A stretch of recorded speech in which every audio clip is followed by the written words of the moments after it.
Hello student, तो आज हम लोग स्टार्ट करने वाले हैं 12th सीबीएसई का फर्स्ट चैप्टर सॉल्यूशन। हाँ, चैप्टर के अंदर हम लोग पढ़ेंगे सबसे पहले टॉपिक वाइज जो होगा वो अपन स्टडी करेंगे। फर्स्ट टॉपिक, 3 टॉपिक बेसिकली अपने पास चैप्टर के अंदर है। पहला जो टॉपिक होगा वो होगा अपना कंसंट्रेशन टर्म्स। सेकंड जो टॉपिक होगा वो होगा vapour pressure. Third one is colligative property. तीनों के तीनों टॉपिक लगभग एक एक लेक्चर के हैं, तो लगभग 3 से 4 लेक्चर में अपना ये चैप्टर कंप्लीट हो जाएगा। साथ ही साथ सभी के टॉपिक के जो पीवाईक्यूज़ हैं, पीवाईक्यू रिलेटेड तुम्हारे नीट के, पीवाईक्यू रिलेटेड तुम्हारे सीबीएसई के, उसका डिस्क्रिप्शन के अंदर लिंक दे दिया जाएगा, पीडीएफ लिंक। आप सोल्व कीजिएगा और सोल्व करने के बाद अगर प्रॉब्लम आए तो उससे जो रिलेटेड वीडियोज़ हैं वो भी प्लेलिस्ट पर तुम्हारे हो जाएगी, अपलोड कर दी जाएगी। तो आज हम लोग फर्स्ट टॉपिक से स्टार्ट करते हैं, कंसंट्रेशन प्रॉपर्टीज़ से। कंसंट्रेशन प्रॉपर्टीज़ से पहले सबसे पहले सॉल्यूशन की बात करते हैं कि सॉल्यूशन होता क्या है, सॉल्यूशन की डेफिनेशन क्या है, सॉल्यूशन के टाइप क्या हो सकते हैं, इन सारी चीज़ों के बारे में वन बाय वन करके। तो फर्स्ट टॉपिक हम बात करते हैं सॉल्यूशन।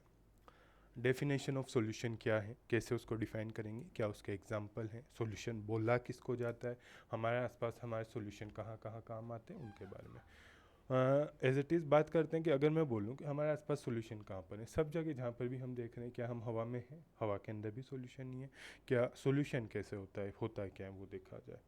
अगर मैं बोलूँ सॉल्यूशन से पहले एक बेसिक टर्म मिक्सचर क्या होता है, क्या दिमाग में आया मिक्सचर बात सुनते? मिक्सचर नाम सुनते ही दिमाग में आया होगा, जब भी दो चीज़ों को मिक्स कर दिया जाए मिक्सचर बन जाता है, सीधी सी बात है। अगर मैं बोलूँ कि मिक्सचर जो है वो किस किस टाइप का हो सकता है, जैसे कि मैंने एक नॉर्मल एग्जांपल सैंड को और वाटर को मिलाया और वाटर को और सॉल्ट को मिलाया, वाटर प्लस सॉल्ट, जैसे दो टाइप का मिक्सचर की बात करने वाले हैं। मिक्सचर क्या है मेरे पास,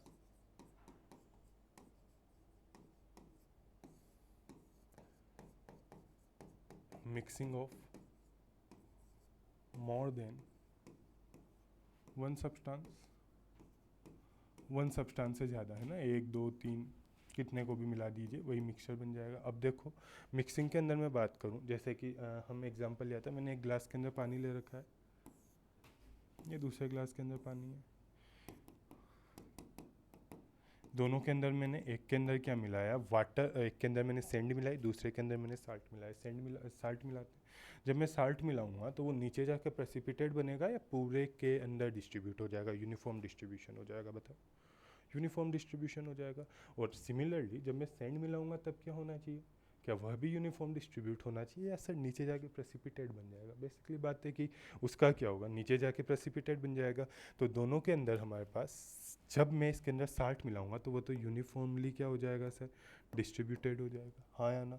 और जब मैं सैंड मिलाऊंगा तो वो यूनिफॉर्मली डिस्ट्रीब्यूट नहीं होगा, वो नीचे जाकर क्या बन जाएगा हमारे पास, प्रेसिपिटेट बन जाएगा, हाँ या ना। मतलब हमारे पास जो मिक्सचर हुए वो कितने टाइप के हुए, 2 टाइप के हुए, एक जिसके अंदर प्रेसिपिटेशन बनता है और दूसरा जिसके अंदर प्रेसिपिटेशन नहीं बनता है।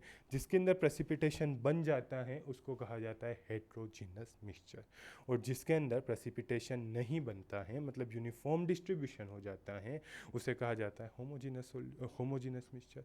तो this one is homogeneous mixture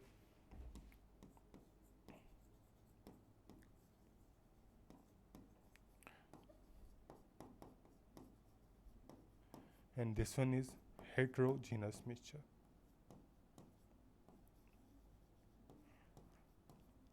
ठीक है, अगर मैं तुम लोगों से बोल लूँ कि दोनों टाइप के मिक्सचर बने ना, होमोजीनस जिसमें यूनिफॉर्म फेज है, हेट्रोजीनस जिसके अंदर मुझे मल्टीपल फेजेस दिखाई दे रही हैं, ऊपर वाटर दिखाई दे रहा है, नीचे सैंड दिखाई दे रही है, दोनों के अंदर जो होमोजीनस मिक्सचर हो, चलो मिक्सचर हैं, दो चीज़ें हैं, एक से ज़्यादा सब्सटेंस है, ये दोनों के दोनों सब्सटेंस रिएक्टिव है या नहीं है, नहीं है। जब भी मैं वाटर के अंदर सैंड मिलाता हूँ तब भी उन दोनों में कोई रिएक्शन नहीं होती, उन दोनों को हम अलग अलग कर सकते हैं, छलनी ली छान लिया, वाटर अलग सैंड अलग।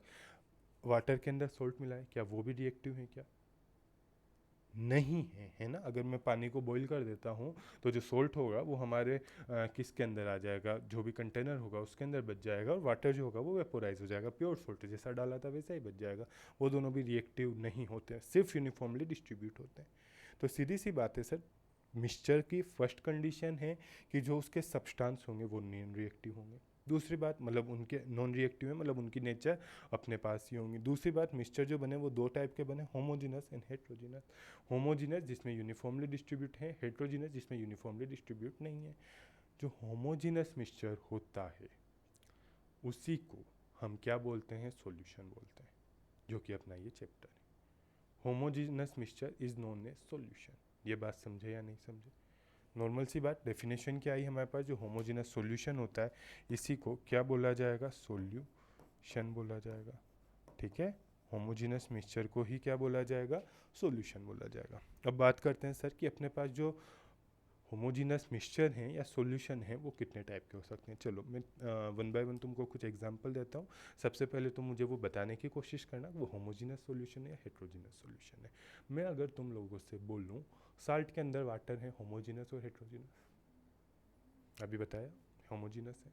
अगर मैं तुम लोगों से बोलूँ कि सेंड के अंदर वाटर है, होमोजीनस या हेट्रोजीनस, अभी बताया सर हेट्रोजीनस है। हाँ, अगर मैं तुमसे बोलूँ एयर के अंदर सिर्फ एक ही टाइप की गैस है या एक से ज़्यादा टाइप की गैसेज हैं, नॉर्मल सी बात है एक से ज़्यादा टाइप की गैसेज हैं। तुम अलग अलग उन सभी गैसेज को देख पा रहे हो या नहीं देख पा रहे हो, नहीं देख पा रहे हो। मतलब होमोजीनस सॉल्यूशन है एयर या हेट्रोजीनस सॉल्यूशन है, होमोजीनस मिक्सचर और हेट्रोजीनस मिक्सचर। होमोजीनस मिक्सचर मतलब सर एयर भी क्या है अपने आप में सॉल्यूशन है। ठीक है, दूसरी चीज़ अगर मैं तुम लोगों से बोलूँ हमारा गेट होता है, गेट के अंदर जो हैंडल होता है किसका बना होता है, स्टील का। हाँ, अपना सिल्वर कलर का होता है ना, स्टील का आसपास देख ही पा रहे होंगे। तो सीधी सी बात है वो जो स्टील होती है उसके अंदर कितनी मेटल होती है, सिर्फ आयरन होता है क्या? ना, अगर आयरन होता तब तो उसके ऊपर मैग्नेट चिपक जाती। ठीक है, आयरन नहीं होता है, आयरन के अलावा भी अलग अलग मेटल्स होती हैं। आयरन होता है, जिंक होता है, क्रोमियम होता है, कॉपर होता है। इन सभी मेटल्स का जो एलॉय बनता है उसी को हम क्या बोलते हैं, स्टील बोलते हैं। तो सीधी सी बात है सर कि जो अपने पास स्टील होती है ना वह भी एक तरीके का मिक्सचर है। अब होमोजीनस है या हेट्रोजीनस है? तुम क्या उसके अंदर आयरन को, जिंक को, क्रोमियम को अलग अलग मल्टीपल फेज में देखते हो या एक साथ मेल्टेड होते हैं? एक साथ मेल्टेड होते हैं सर। तो वह भी क्या है अपने पास, होमोजीनस मिक्सचर है। मतलब तीन चीज़ें मैंने बोली हैं, ध्यान से सुनने की कोशिश करना। पहला मैंने बोला था आप लोगों से कि साल्ट प्लस वाटर, यह भी होमोजीनस सॉल्यूशन है। दूसरा मैंने बोला था आप लोगों से एयर, यह भी होमोजीनस सॉल्यूशन है। और तीसरा जो मैंने बोला था आप लोगों से वो बोला था alloy metal which is steel and all. तो ये तीनों के तीनों क्या होते हैं, होमोजेनस सॉल्यूशन है। साल्ट प्लस वाटर दोनों की मिलने के बाद जो फेस आएगी वो कौन सी आएगी, लिक्विड फेस।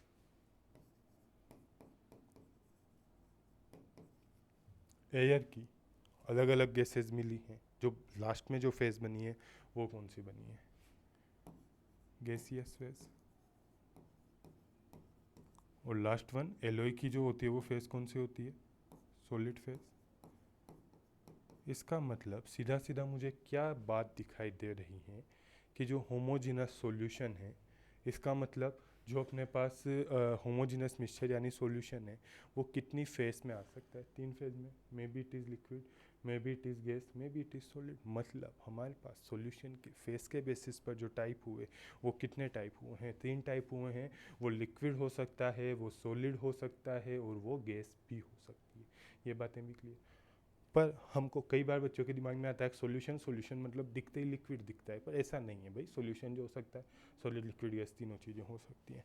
हमको जो पढ़ना है 12th क्लास में आपके लेवल पर वो सिर्फ और सिर्फ कौन सा सॉल्यूशन पढ़ना है, लिक्विड सॉल्यूशन पढ़ना है। बेसिकली हमारे चैप्टर का नाम ही जो है वो लिक्विड सॉल्यूशन ही, हम लोगों को जो पढ़ना है वो लिक्विड सॉल्यूशन पढ़ना है। बाकी सॉल्यूशन की फेस तीनों की तीनों हो सकती हैं, may be it is solid, may be it is gas and may be it is liquid, तीनों चीज़ें हो सकती हैं। तो ये बातें मेरे हिसाब से क्लियर होंगी।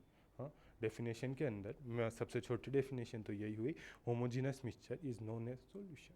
ठीक है, बाकी कॉम्प्लेक्स रिएक्शन और दोनों के दोनों जो उसके अंदर सब्सटेंस होते हैं मिक्सचर के अंदर वो नॉन रिएक्टिव होते हैं। ये बातें क्लियर हुई। चलो अब वन बाय वन कुछ डेफिनेशन है जो लिखने लिखाने की वाली हैं उनको भी देख लेते हैं। ये चीज़ें क्लियर होंगी ही सही मेरे हिसाब से, बड़े अच्छे से क्लियर होगी, कोई दिक्कत है नहीं। डेफिनेशंस क्या होती है, फर्स्ट डेफिनेशन देखो, पढ़ने की कोशिश करो क्या लिखा हुआ है। when two or more than chemically non-reactive substances are mixed together known as solution in homogeneous mixture is known as solution। हाँ या ना। फिर दो एग्जांपल लिखे हुए हैं अच्छे से कि है ना, वो सारी चीज़ें तुम देख सकते हो। शुगर के अंदर पानी को मिला रखा है तो भी वो सॉल्यूशन है। हाँ, अल्कोहल के अंदर वाटर को मिला रखा है, अल्कोहल के अंदर वाटर को मिला रखा है, वह भी सॉल्यूशन है। ठीक है, तो ये दोनों चीज़ें सॉल्यूशन होती हैं।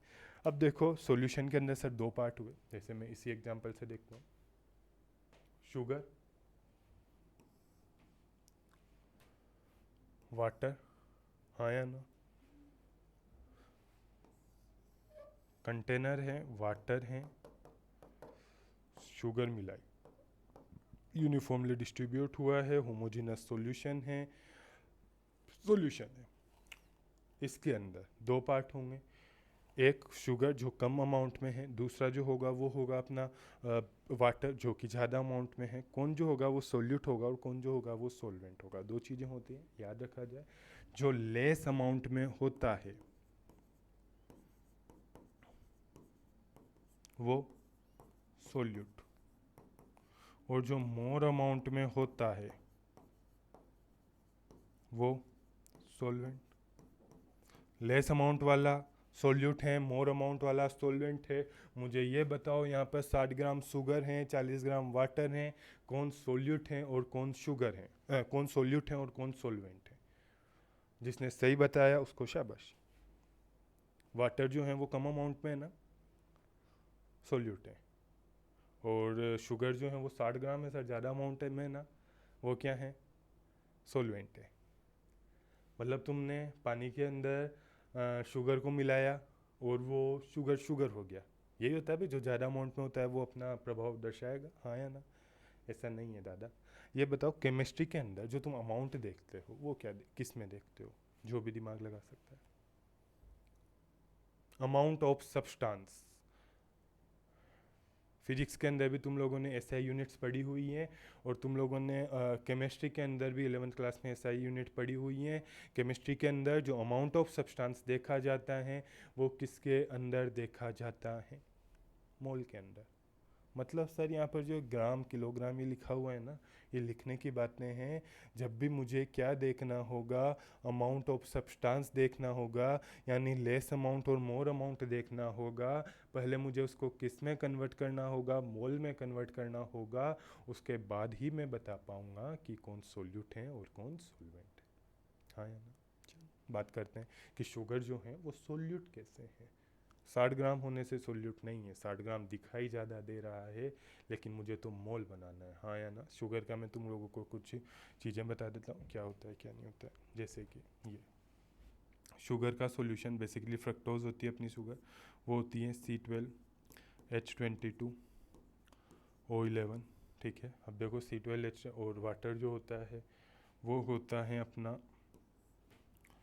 H2O। वाटर का मोलिकुलर वेट जो होता है वो होता है 18, और शुगर का जो मोलिकुलर वेट होता है वो होता है, बताओ चलो कौन, मैं बता देता हूँ, 342 होता है। ठीक है, अगर मैं तुमसे बोलूँ कि यहाँ पर जैसे इधर ही एग्जांपल ले लेते हैं, मैं मान लेता हूँ ये जो थी ना वो तुम्हारी शुगर थी यानी सोल्यूट, और ये जो था ना वो तुम्हारा वाटर था। ठीक है, अब लेस अमाउंट मतलब मोल कम होने चाहिए, मोल निकाल लेते हैं। दोनों के मोल का फॉर्मूला कौन बताएगा रे, वेट अपॉन मोलिकुलर वेट। तो मोल जो होता है वो होता है sir weight upon molecular weight. Weight कितना दे दिया है, 60 दिया है शुगर का। तो सबसे पहले मैं शुगर के लिए निकाल लेता हूँ एन ऑफ शुगर।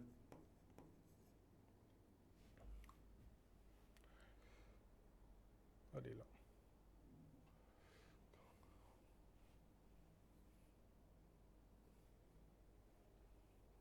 सबसे पहले निकाल लेता हूँ मैं एन ऑफ शुगर। हाँ इसे ही लिख लेते हैं, ये एन ऑफ शुगर है। ये वो क्या होगा, वेट कितना दे रखा है 60, मोलिकुलर वेट कितना है 342।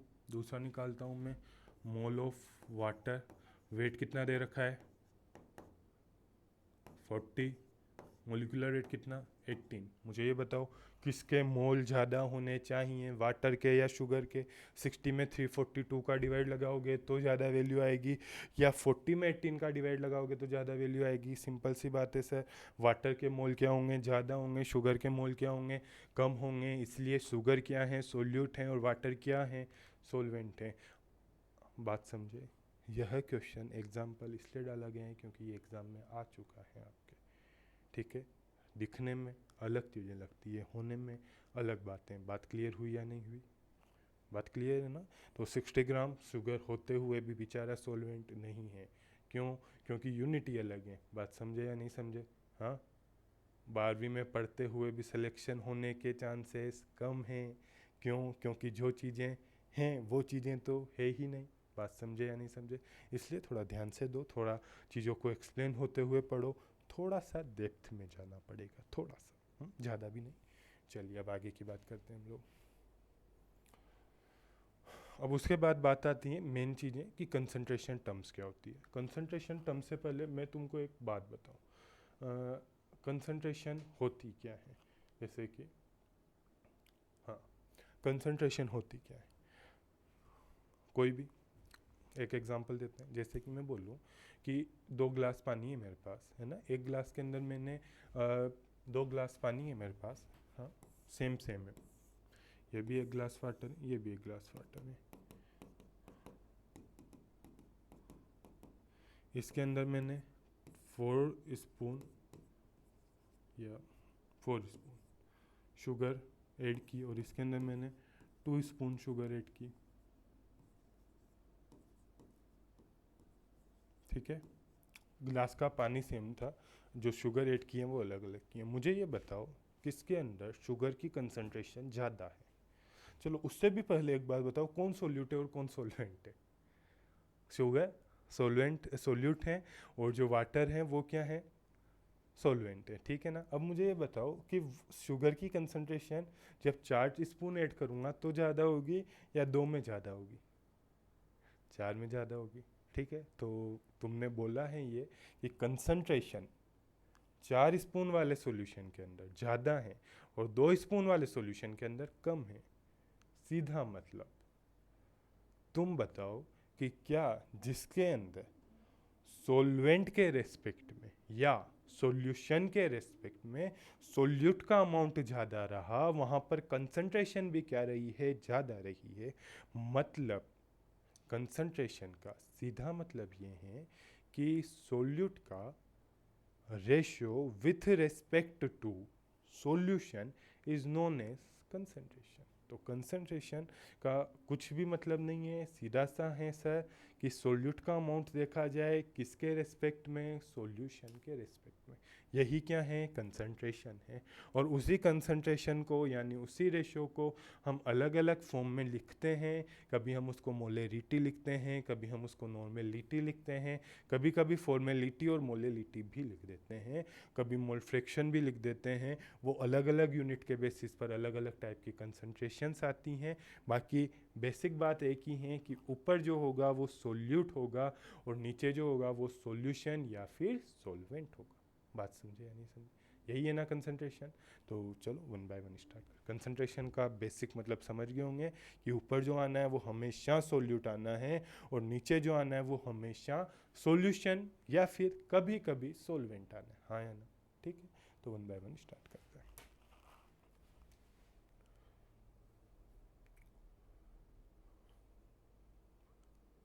चलो सबसे पहले बात करते हैं अपने उससे पहले भी चलो मैं इसको शॉर्ट में पहले बता देता हूँ तुम लोगों को, वो ज़्यादा अच्छा लगेगा। सबसे पहले बात करते हैं हम लोग मोलेरिटी के बारे में। मोलेरिटी क्या होती है, क्या नहीं होती है।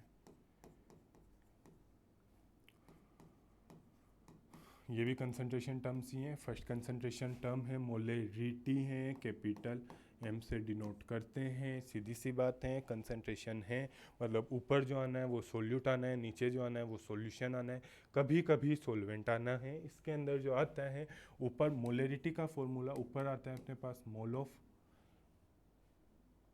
सोल्यूट और सॉल्यूशन, सोल्यूट, और नीचे क्या आना है, volume in litre of solution. मतलब ऊपर तो मोल लिख दिए जाते हैं किसके, सोल्यूट के, और नीचे जो लिख दी जाती हैं वो वॉल्यूम लिख दिया जाता है लीटर के अंदर, किसका, सॉल्यूशन का। एक छोटी सी बात और बताना, मोल आया है सर, मोल के फॉर्मूले क्या क्या, अभी वैसे पिछली बार अभी वो सोल्वेंट कराया था ना जब उसने वाटर वाले, उसमें ही बताया था। बताओ मोल का formula weight upon molecular weight, या फिर number of particle upon number of Avogadro, या फिर वॉल्यूम इन लीटर अपॉन 22.4। ठीक है, तुम कोई सा भी फॉर्मूला याद रख सकते हो हमेशा, यानी मोस्ट ऑफ द टाइम जो काम आएगा वो ये आएगा। पर एग्ज़ाम में ऐसे क्वेश्चन भी आए हुए हैं जिसमें इस मोल की जगह वैसे तो डायरेक्ट फार्मूला लिख दिया जाता है कई भाई कि भाई मोलरिटी बराबर wait upon molecular weight into volume in litre. ठीक है, पर ये डायरेक्ट फार्मूला याद ना रखा जाए, मोल अपॉन वॉल्यूम रखा जाए, वो ज़्यादा आसान है। और दूसरी बात है कि most of the time weight और मोलिकुलर वेट दिया होता है, लेकिन कभी कभी वो number of particle, number of Avogadro से भी मोल निकलवा लेता है। कभी कभी वो लिक्विड को लिक्विड के अंदर एसटीपी पर डालकर वॉल्यूम अपॉन 22.4 से भी मोल लिखवा लेता है। इसलिए मेरी सलाह है कि सिंपल वाली चीज़ें याद रखी जाएँ, ज़्यादा आसान है। हाँ या ना, क्लियर? चलो, तो ये अपने पास मोलरिटी हुआ। अगली टर्म आती है नॉर्मेलिटी के बारे में।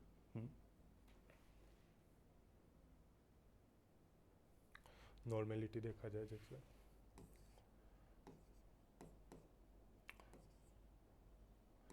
मोलरिटी क्या आई थी अपने पास,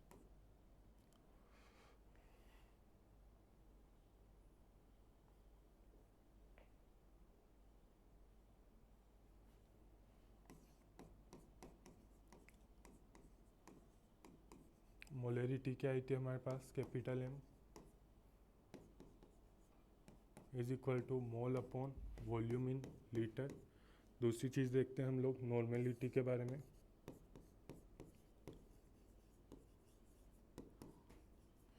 एन से डिनोट करते हैं।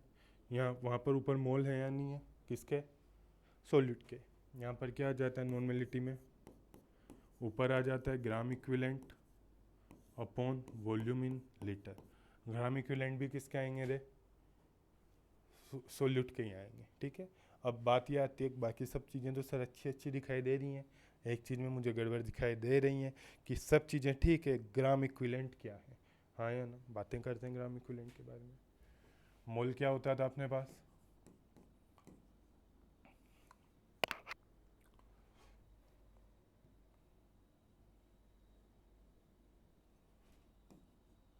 वेट अपॉन मोलिकुलर वेट, या फिर number of particle upon number of Avogadro, या फिर volume upon 22.4 in litre.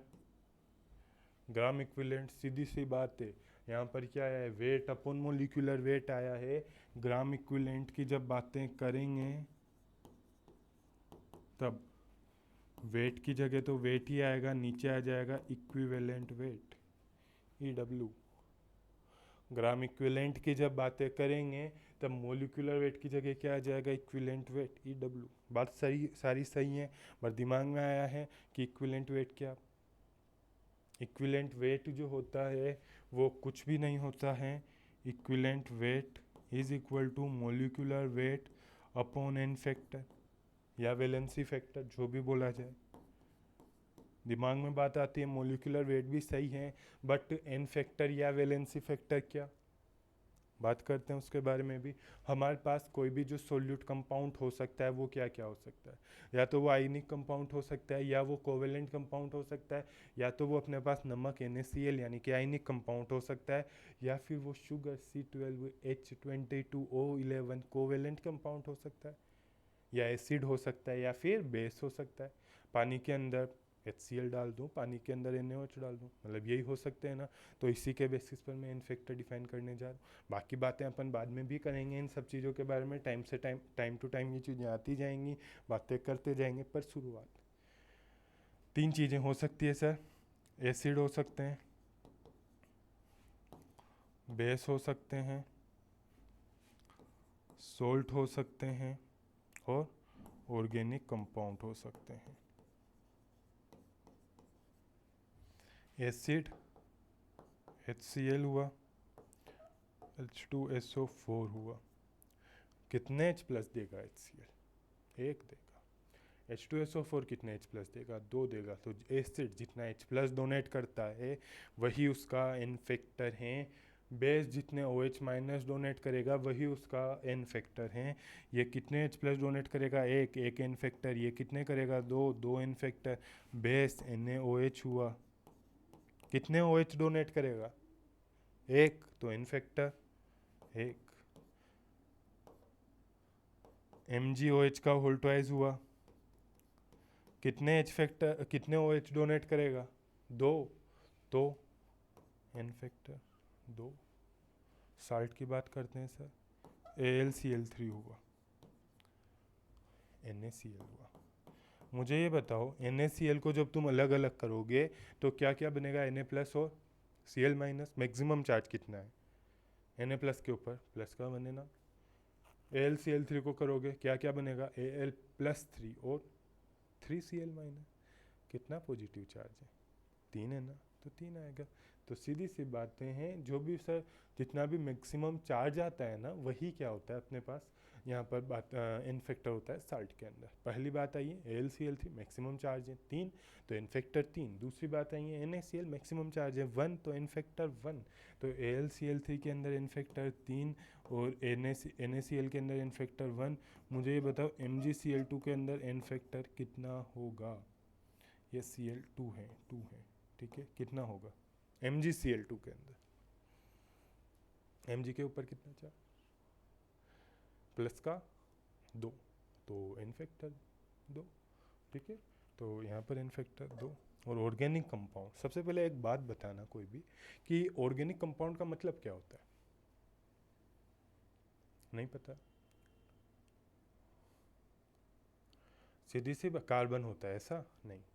CO2 के अंदर भी कार्बन होता है, कार्बन ऑर्गेनिक कंपाउंड है क्या?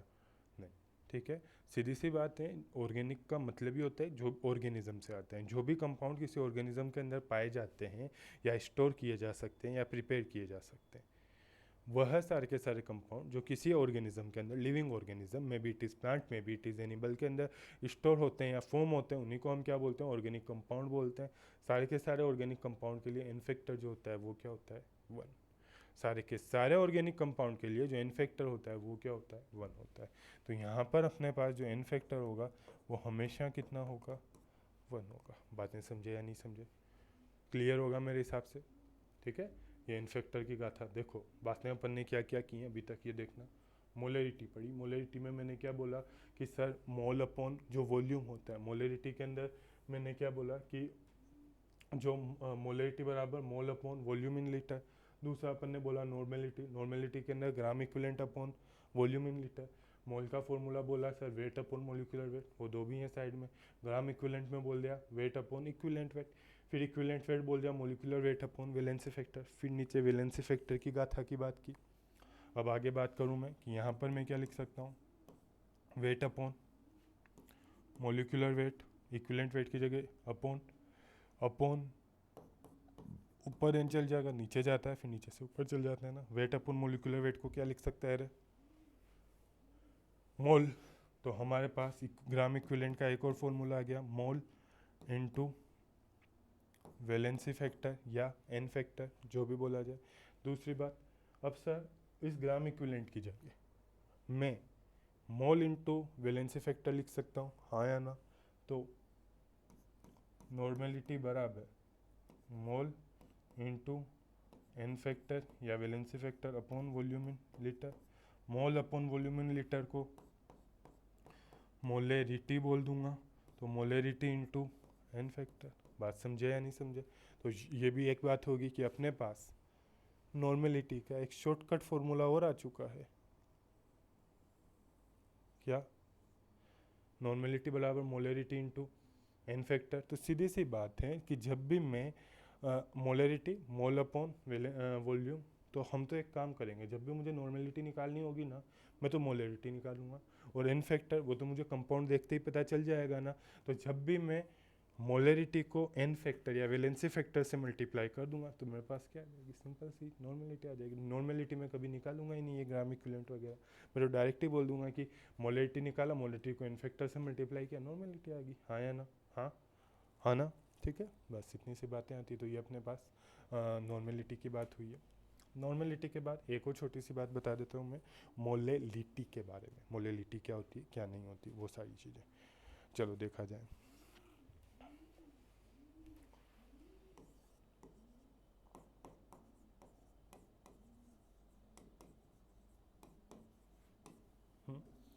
मोलेलिटी, जैसे मोलेरिटी क्या थी, नहीं इसमें कंफ्यूज होते रहते हैं कुछ लोग कि मोलेरिटी और मोलेलिटी बोला क्या सर आपने। तो भाई लिटी बोलूँगा तो लिटी है यानी स्मॉल एम है, रिटी बोलूँगा तो रिटी है यानी कि कैपिटल एम है, ठीक है। मोलेलिटी, मोलेरिटी तो क्या आई थी अपने पास, मोल अपॉन वॉल्यूम। यहाँ पर जो आता है ना वो आता है अपने पास, ऊपर तो आता है मोल और नीचे आता है वेट इन केजी। वहाँ पर जो मोल आया था वो सोल्यूट का, सर ऊपर तो पक्की जगह है किसकी, सोल्यूट की। ऊपर तो पक्की जगह है किसकी, सोल्यूट की। नीचे सर सोल्वेंट भी आ सकता है और सॉल्यूशन भी आ सकता है। इस बार ये जो वेट इन किलोग्राम आया है वो किसका आया है, तुम्हारा सॉल्वेंट का आया है।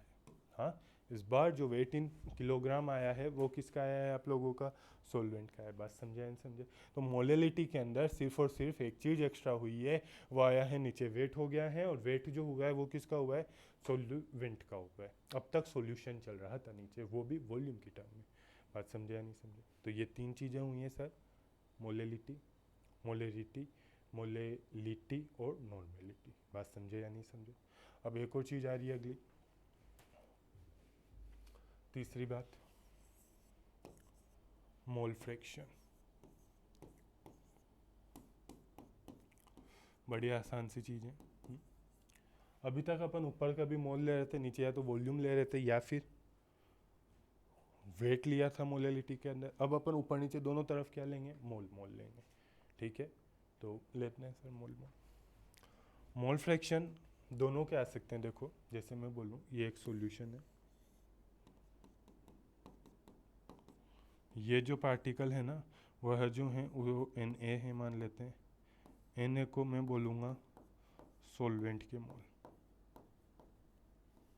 और बीच बीच में ये दूसरे जो पार्टिकल हैं वो हैं एन बी, एन बी को बोलूँगा मैं सोल्यूट के मोल। अब मुझे बताओ मोल किसके ज़्यादा होंगे, सोल्यूट के या सोलवेंट के? सोल्यूट के, सोलवेंट के, ठीक है। तो मोल हमेशा सोलवेंट के ज़्यादा होंगे, अमाउंट ऑफ सब्सटेंस में सोलवेंट हमेशा ज़्यादा होता है, ठीक है। अब देखो यहाँ पर अपन मोल फ्रैक्शन निकालते हैं। मोल फ्रैक्शन को हम एक्स से डिनोट करते हैं। सबसे पहले मैंने बोला एक्स बी, एक्स बी का मतलब किसके मोल, सोल्यूट और सोलवेंट, सोल्यूट। तो ऊपर लिखूंगा मैं एन बी और नीचे लिखूंगा मैं total mole N A plus N B as it is. X A किसके मोल, किसका मोल फ्रैक्शन है ये, सोलवेंट का। तो ऊपर लिखूंगा मैं एन ए और नीचे लिखूंगा मैं N A plus N B. बात समझा या नहीं समझा? ये दोनों के मोल फ्रैक्शन है। मुझे ये बताओ X A plus X B क्या होगा,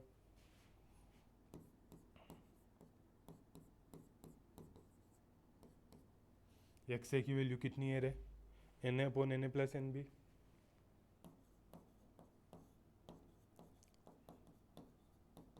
और एक्स बी की वैल्यू कितनी है रे, N B upon N A plus N B. हाँ, दोनों का एलसीएम कितना आएगा, N A plus N B. ऊपर भी क्या आएगा, N A plus N B. तो बताओ ऊपर भी N A plus N B, नीचे भी N A plus N B.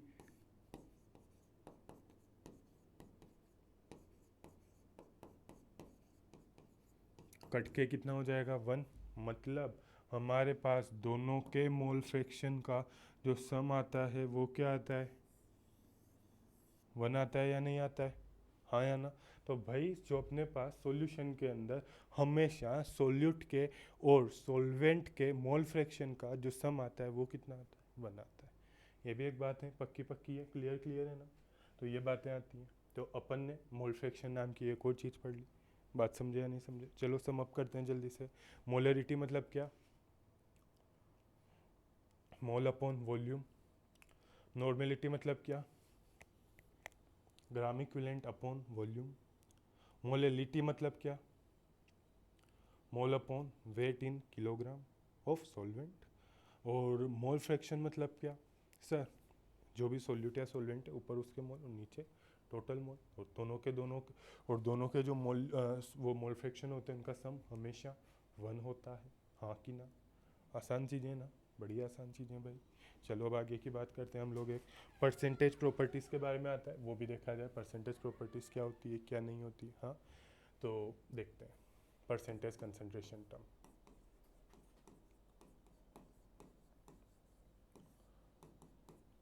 देखो परसेंटेज का मतलब क्या होता है। हाँ जैसे तुम्हारे 600 के 720 में से 500 नंबर आए, परसेंटेज कैसे निकालोगे? कैसे? ऊपर तो लिखोगे 500, नीचे लिखोगे 720, मतलब ऊपर लिखोगे जो आए हैं, नीचे लिखोगे जो टोटल हैं, मल्टीप्लाई 100। यही है ना, सीधी सी बातें। तो बस यहाँ पर भी यही बातें करनी है सर। हम जब ऊपर तो किसका अमाउंट लिखेंगे? कम अमाउंट में कौन होता है? सोल्यूट। हमेशा ही कंसंट्रेशन में ऊपर हमेशा हमेशा क्या आएगा? सोल्यूट आएगा कंसंट्रेशन में ऊपर। तो ऊपर लिखेंगे सोल्यूट, नीचे क्या लिखेंगे? जो टोटल होता है वो टोटल क्या होता है? सॉल्यूशन। तो तीनों चीज़ें लिखी जाएंगी सर। अब बताओ इनके अमाउंट को, हम अमाउंट ही लिखना है ना कंसंट्रेशन में, ऊपर अमाउंट नहीं है। अमाउंट को हम मोल की टर्म में डिसाइड कर चुके हैं। ऊपर मोल आता था, नीचे मोल आता था, तो मोल फ्रैक्शन कहा जाता था। उसके बाद उसके नीचे और चीज़ें डिसाइड करने वाले हैं, जैसे क्या अमाउंट को हम वेट की फॉर्म में लिख सकते हैं, क्या अमाउंट को हम वॉल्यूम की फॉर्म में लिख सकते हैं ना। अब वही बातें करने वाले हैं। 3 चीज़ें आएंगी। 3 मतलब इसके वो बनेंगे, ऊपर भी मैं वेट लिख लूँ, नीचे वेट लिख लूँ, ऊपर में वेट लिख लूँ, नीचे में वॉल्यूम लिख लूँ, ऊपर में वॉल्यूम लिख लूँ, नीचे में वॉल्यूम लिख लूँ। मुझे बताओ ऊपर के जो वॉल्यूम या वेट जो होंगे वो किसके होंगे? सोल्यूट और सॉल्यूशन। ऊपर तीनों चीज़ें जो होंगी वो सोल्यूट की होगी, और नीचे जो तीनों जगह होगा वो किसका होगा? सॉल्यूशन का होगा। मतलब सर अपने पास 3 टाइप के जो हो सकते हैं परसेंटेज के लिए, वो 3 टाइप के कॉम्बिनेशन बन सकते हैं, weight by weight, weight by volume and volume by volume. अगर मैं इनको 100 से मल्टीप्लाई कर दूँ तो सीधी बात क्या होगी? परसेंटेज। चलो एक बात और बताना, परसेंटेज का मतलब क्या होता है? जैसे मैं बोलूँ तुम्हारे 720 में से 360 नंबर आए, हाँ तो परसेंटेज कैसे निकालोगे? 360 बटा 360 अपॉन 720 इंटू 100, मतलब 50%। इसका सीधा सा मतलब क्या हुआ कि 720 में से 360 आए हैं, अगर मैं 100 लेता, अगर टोटल नंबर 100 होते तो मेरे 50 नंबर आते। यही हुआ ना। मतलब परसेंटेज को हम ऐसे डिफाइन करते हैं कि जो चीज़ जो रियल नंबर होता है, जो टोटल अमाउंट होता है, उसको हम किस में चेंज कर देते हैं? परसेंटेज के 100 में चेंज कर देते हैं। 720 को हमने 100 कर दिया, हाँ तो 360 50 हो गया, हाँ कि ना? ठीक है, कम अमाउंट का कर देते हैं। तो परसेंटेज में चेंज करने के लिए हम लोग मल्टीप्लाई बाय 100 कर देते हैं। अगर कभी मैं बोलूँ कि मैं मल्टीप्लाई बाय 100 ना करूँ, मैं मल्टीप्लाई बाय 10 लाख कर दूँ, तो अब जो आएगा वो 100 में से आएगा मेरा। जैसे पहले तो 100 में से 50 आ गया था 720 में से 360 की जगह। अब 100 में से 50 आएगा, या जो 10 लाख होगा उसमें से 5 लाख आएगा। 10 लाख में से 5 लाख आएगा। 10 लाख को हम क्या बोल सकते हैं? 1 मिलियन में कितने होते हैं? 1 लाख, 10 लाख है ना। 1 मिलियन मतलब होता है 10 लाख। मिलीनियर बनना मतलब 10 लाख रुपए होना, ठीक है। लाखों रुपए होना, लाखों मिलीनियर, लाखों होना, बिलीनियर करोड़ों होना। तो मिलीनियर्स मतलब 10 लाख तो मिनिमम होने चाहिए, 1 लाख से काम नहीं चलेगा। तो अब बात करते हैं सर, जब भी परसेंटेज निकालना हो तब तो हम लोग इनको मल्टीप्लाई बाय 100 कर देंगे। ये तो क्या आया? 100 में से पार्ट आया तो परसेंटेज, 100 में से पार्ट आया तो परसेंटेज। पार्ट्स पर मिलियन निकालना हो तो किससे? 10 लाख। 10 लाख यानी कि तीनों को 10 टू की पावर 6 से, 10 टू की पावर 6 से एंड 10 टू की पावर 6 से मल्टीप्लाई कर देंगे। सिमिलरली पार्ट्स पर बिलियन निकालना हो, करोड़ों, कितना होता है पार्ट्स पर बिलियन? 100 करोड़ होता है बेसिकली, 10 टू की पावर 9। पार्ट्स पर बिलियन निकालना हो तो मल्टीप्लाई बाय 10 टू की पावर 9, 10 टू की पावर 9 एंड 10⁻⁹। तो ये हमारी कौन सी कंसंट्रेशन टर्म्स आई हैं? तीसरे नंबर की कंसंट्रेशन, बड़ी आसान सी है, परसेंटेज का फॉर्मूला है और कुछ भी नहीं है इसमें तो, ठीक है। तो ये तीन आई है, ऊपर सोल्यूट है, नीचे सोल्यूशन है, और तीनों का ये कर दिया है। परसेंटेज निकालना है तो 100 से, पार्ट्स पर मिलियन निकालना है तो 10 लाख लिख दिया, और पार्ट्स पर बिलियन निकालना है तो 100 करोड़ यानी कि 10⁻⁹ लिख दिया। क्लियर? अच्छी बात है। चलो अब आगे की चीज़ें करते हैं। तो ये हमारे पास 1 बाय 1 चीज़ें आई हैं। अब इसके कुछ रिलेटेड क्वेश्चंस देखते हैं, क्या है क्या नहीं है। डेफिनेशंस भी देख लेते हैं। देखो सबसे पहले जो डेफिनेशन है वो मोलरिटी की दी हुई है। मोलरिटी क्या आया था मेरे पास? हाँ, ऊपर आया था मोल, नीचे आया था वॉल्यूम इन लिक्विड। मोल किसका था? सोल्यूट का। और वॉल्यूम किसका था? सॉल्यूशन का। ठीक है। नॉर्मेलिटी जो आया था, क्या आया था? ग्राम equivalent upon volume in litre. Gram equivalent को फिर क्या लिखा था? ग्राम इक्विवेलेंट का formula weight upon equivalent weight. फिर इक्विवेलेंट वेट की जगह क्या कर दिया था? Molecular weight upon valency factor. और वो सब कचरा करते करते हम लोगों ने सारा का सारा काम किया था कि ग्राम इक्विवेलेंट को हम ऐसे लिख सकते थे, चलो डायरेक्ट ही बताते हैं। चलो इसको लिख सकते थे अपन mole upon N factor.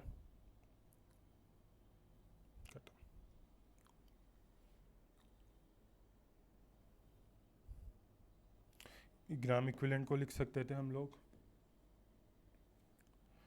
Mole into N factor upon volume in litre. फिर इन दोनों को लिख कर दिया था हम लोगों ने मोलरिटी इंटू एन फैक्टर। तो एक सिंपल सा फॉर्मूला आ गया था, नॉर्मेलिटी बराबर molarity into N factor. Maximum बच्चों को डाउट आता है, ये फॉर्मूला याद रह जाता है, मोलरिटी किधर थी, नॉर्मेलिटी किधर थी। सीधी सी बात याद रखना है, एन से नानी, एम से मम्मी। मम्मी बड़ी होती है, नानी बड़ी होती है, नानी बड़ी होती है। तो मम्मी की उम्र को किसी चीज़ से मल्टीप्लाई करेंगे तो नानी की उम्र आएगी, मतलब नॉर्मेलिटी बराबर मोलरिटी इंटू एन फैक्टर। हाँ या ना? बस इतना सा। तो ये बातें भी क्लियर। अब तुम देखोगे कुछ क्वेश्चंस। हाँ, फर्स्ट क्वेश्चन पढ़ना। क्या निकालना है रे फर्स्ट क्वेश्चन के अंदर?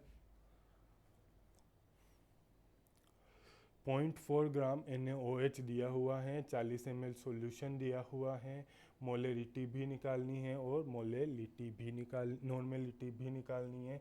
नॉर्मेलिटी निकालना तो बड़ा आसान है कि सर जो भी मोलरिटी आएगी उसको किससे मल्टीप्लाई कर दूंगा? इन फैक्टर से मल्टीप्लाई कर दूंगा।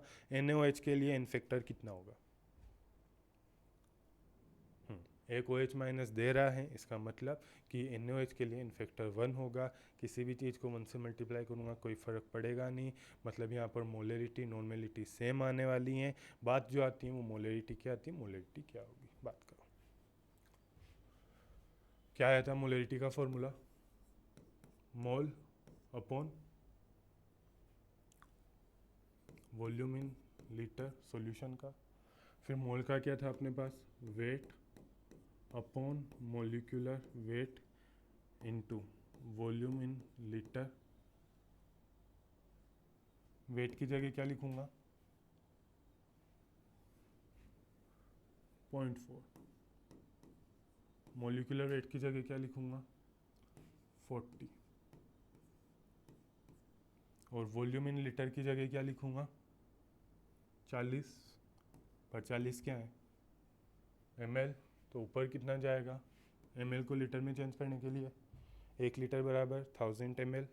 1 litre is equal to 1000 ml। तो 1 ml बराबर 1 लीटर बराबर 1 ml बराबर 1/1000। तो यहाँ पर ऊपर 1000। हाँ या ना? फिर ये 4 से 4 गया, कितना आया? 1/4। 1/4 बोले तो 0.25। Molarity normality is equal to molarity into N factor, वो हैं 1। तो जो नॉर्मेलिटी हो जाएगी वो भी कितनी हो जाएगी? 0.25 नॉर्मल। कोई दिक्कत किसी को? नहीं ना? अब देखो नीचे वाला क्वेश्चन क्या लिखा हुआ है, क्या नहीं लिखा हुआ।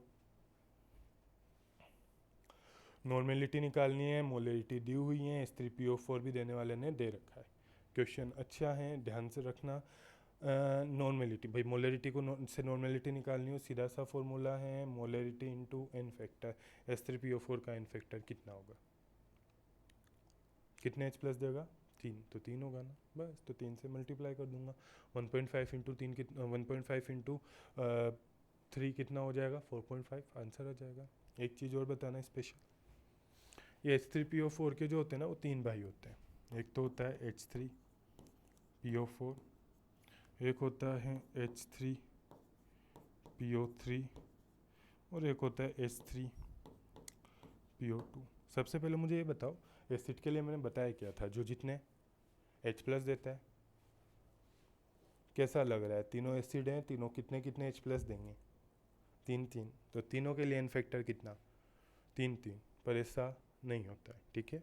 तो इसके लिए थोड़ी सी इनकी स्ट्रक्चर देख लो। H3PO4 के लिए 3 ही होगा, यहाँ पर तो नॉर्मल सी बात आएगी कि normality is equal to molarity into N factor, यानी 1.5 into 3 is equal to 4.5 molar, है ना, इसमें कोई दिक्कत नहीं है। फिर भी अपन 1 बाय 1 देख लें कैसे क्या किया। फास्फोरस है ना, इसकी स्ट्रक्चर बनती है P double bond O OH OH OH, इसकी बनती है P double bond O OH OH, और इधर आता है H, इसकी बनती है P double bond O OH, और इधर आता है H3PO2, है ना, यहाँ पर भी आता है H और यहाँ पर भी आता है H। याद रखना, जो ऑक्सीजन से जुड़े हुए हैं हाइड्रोजन है वह तो डोनेट कर दिए जाते हैं, H प्लस बाहर निकलता है, O माइनस बन जाता है, लेकिन जो डायरेक्ट फास्फोरस से जुड़े हुए हैं वो कभी भी डोनेट नहीं किए जाते। तो यहाँ पर ऑक्सीजन से जुड़े हुए हाइड्रोजन कितने हैं टोटल, 3, तो कितने H प्लस डोनेट किए जाएंगे H3PO4 के थ्रू, 3, तो इसका एन फैक्टर 3। H3PO3 के अंदर ऑक्सीजन से जुड़े हुए जो हैं वो कितने हैं, 2, तो कितने डोनेट किए जाएंगे, 2, और H3PO2 के अंदर H प्लस OH ऑक्सीजन से जुड़े कितने, 1, तो कितने दिए जाएंगे, 1। तो ये तीनों की तीनों चीज़ें होती है 3 2 एंड 1। बात समझा या नहीं समझा, क्लियर। तो ये अपने पास नंबर ऑफ H प्लस के बेसिस पर तीनों के इन फैक्टर आते हैं। अगर वहाँ पर देने वाला H3PO4 ना बोलकर H3PO3 दे देता तो कितने से मल्टीप्लाई करता, 2 से, तब आंसर आता 3। अगर वो बोल देता सर अगर H3PO4 तो 1 से, तो आंसर आता 1.5। बात समझे या नहीं समझे, आसान सी बात नहीं। अब अगली बात देखते हैं, परसेंटेज वेट बाय वेट, वही है तीनों की तीनों चीज़ें जो अपन ने लिखाई थी आसान सी। किस नीचे 100 मल्टीप्लाई बाय 100 करते थे तो परसेंटेज आता था, मल्टीप्लाई बाय 10⁶ तो पार्ट्स पर बिलियन एंड वो आता था। डेफिनेशन से चलिए, तो आज अपन लोगों ने इसके अंदर इतनी चीज़ें पढ़ी हैं। इससे रिलेटेड जो क्वेश्चन है वो मैं नीचे लिंक डिस्क्रिप्शन में डाल देंगे, तो वहाँ से आप लोग सोल्व करने की कोशिश करना। एक और टॉपिक आता है इसके अंदर परसेंटेज स्ट्रेंथ के बारे में, वो थोड़ा अपन नेक्स्ट क्लास में पढ़ेंगे, नहीं तो लेक्चर थोड़ा सा बड़ा हो जाएगा, ठीक है। थैंक यू, कंटिन्यू रहना। लेक्चर 1 बाय 1 आप लोगों के सारे चैनल पर आ जाएंगे, आपके सॉल्यूशन चैनल पर आ जाएंगे, PYQs के, है ना, जो CBSE के हैं। पूरे यूट्यूब पर एकमात्र ऐसा चैनल होगा जिसके अंदर केमिस्ट्री के, GK, नीट के, CBSE तीनों एक ही जगह पर मिल जाएंगे।